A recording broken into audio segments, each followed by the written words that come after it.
Welcome to the Retirement DNA podcast. I'm Aaron Johnson. We believe you deserve financial advice based on your best interest. In our podcast, we will discuss all aspects of retirement planning. Today, I want to talk to you about two similar retirements, but two very different outcomes. So as I'm recording this is Friday, June 11th, and I was thinking about the past year and a half and all that has happened with COVID. With the markets and with the economy due to COVID-19. We've had some very wild swings in the markets. At one point last year, the market was down 35%, but it ended the year positive. Even this year, we've had three pullbacks that have been over 3.5%, yet the Dow is up 13% year to date as of today. Bitcoin. Well, it shot up from $32,000 at the beginning of the year to over $63,000. And now we're back down to $36,000 and change per coin. Like I said, we've had some very wild swings. It also reminds me of back in 2008 and then again in 2000. Right before the market crashed, having conversations with clients about backing off on risk and protecting some of their assets. But things were going well and no one wanted to sell and protect assets when the market's going up. For those that base their income strategy solely on market returns, they had to cut back on their standard of living until markets returned. Otherwise, they'd run out of money.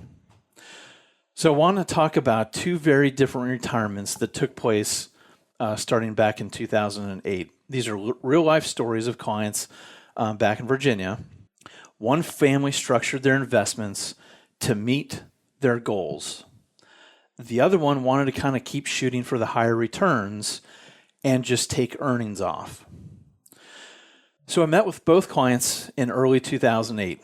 The first couple, met with them in 2008. They were nervous about the markets. They had recently lost a little bit of money at the end of 2007. And they wanted to be sure that they were still on track for retirement or that they could retire and make it all the way through with money left over.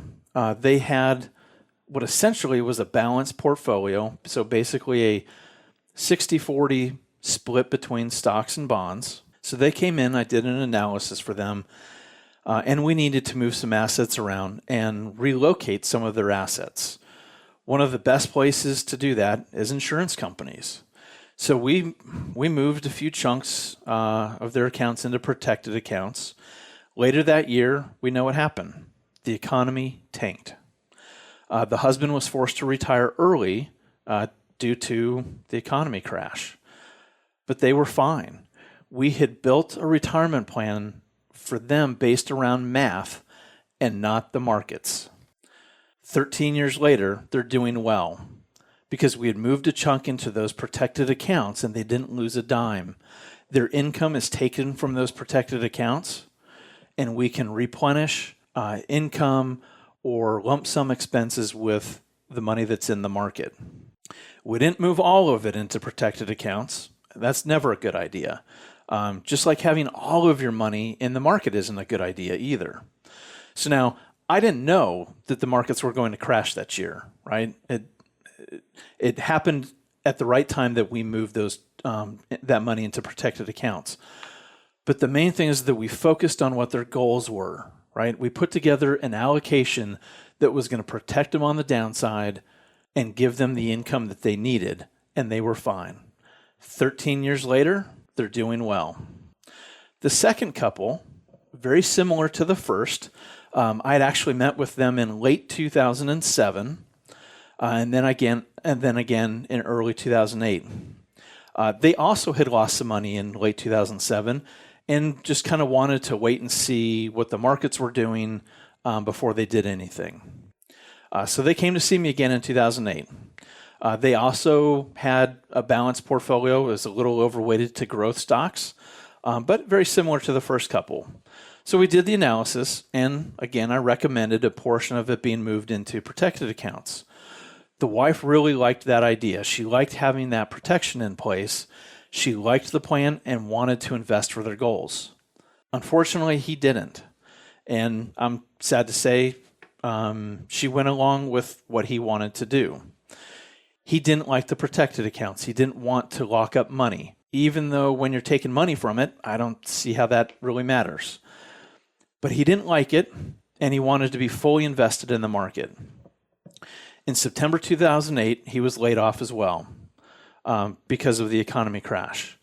When I saw them in early 2007, they had about 1.2 million. When I saw them again at the beginning of 2008, they had 1 million. And then I saw them again in October of 2008, and they had just under 600,000. The plan they had originally set out for was to take $48,000 a year from their accounts to supplement their Social Security for retirement. But we can't do that off of 600,000. That's like an 8% distribution rate, and the investments wouldn't last their lifetime. So I told them they needed to decrease that amount to about 30,000. The husband got a part-time job at Home Depot. Now, nothing against Home Depot or for working there. We have lots of clients that work part-time for Home Depot, but it's because they want to. They like being around people. They like having something else to do. They enjoy working, and they enjoy helping other people build things. This client didn't want to work. He wanted to travel, and he wanted to be retired, but he doesn't have that option. And 13 years later, he still doesn't have that option. So kind of a few takeaways from this. 1, plan for your goals. What are your priorities? Make sure you write them down. Make sure you have a plan to reach them. And make sure that your allocation can withstand the negatives in the market. The second husband thought he was too smart and would know how to time the markets. He felt like they were always on the verge of the markets going higher and higher. So make sure that your plan can withstand those losses again. There's a saying that I'm very fond of. Pigs get fed and hogs get slaughtered. So if you get too greedy, you just might regret it. Lastly, when you retire, you want a boring portfolio. A boring portfolio supports an exciting retirement. Let me say that again. When you retire, you want a boring portfolio. A boring portfolio supports an exciting retirement. Our main goal at the Dwayne Johnson Group and Bridger Financial Services is to make sure that our clients know that they can make it to and through retirement and can spend with confidence during those years. We want to make sure that they have financial security in any economy. Thank you for listening to the Retirement DNA podcast today. If you have any questions or would like to sit down with us for an initial consultation or to see if you're on track to meet your secure retirement, please give us a phone call at 951-244-6702. If you like what you've heard, please subscribe to our podcast, and please tell your friends and family if you think that they would benefit from hearing the information.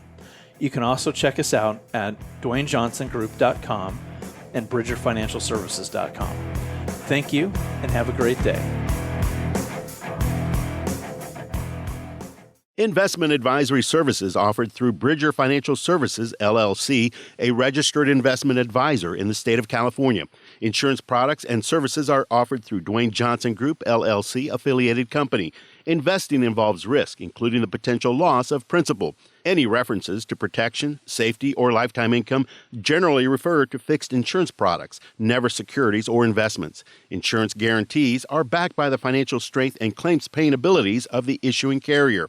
This podcast is intended for informational purposes only. It is not intended to be used as the sole basis for financial decisions, nor should it be construed as advice designed to meet the particular needs of an individual situation. Dwayne Johnson Group, LLC is not permitted to offer, and no statement made during the show shall constitute tax or legal advice. Our firm is not affiliated with or endorsed by the U.S. government or any governmental agency. The information and opinions contained herein provided by third parties have been obtained from sources believed to be reliable, but accuracy and completeness cannot be guaranteed by Dwayne Johnson Group, LLC.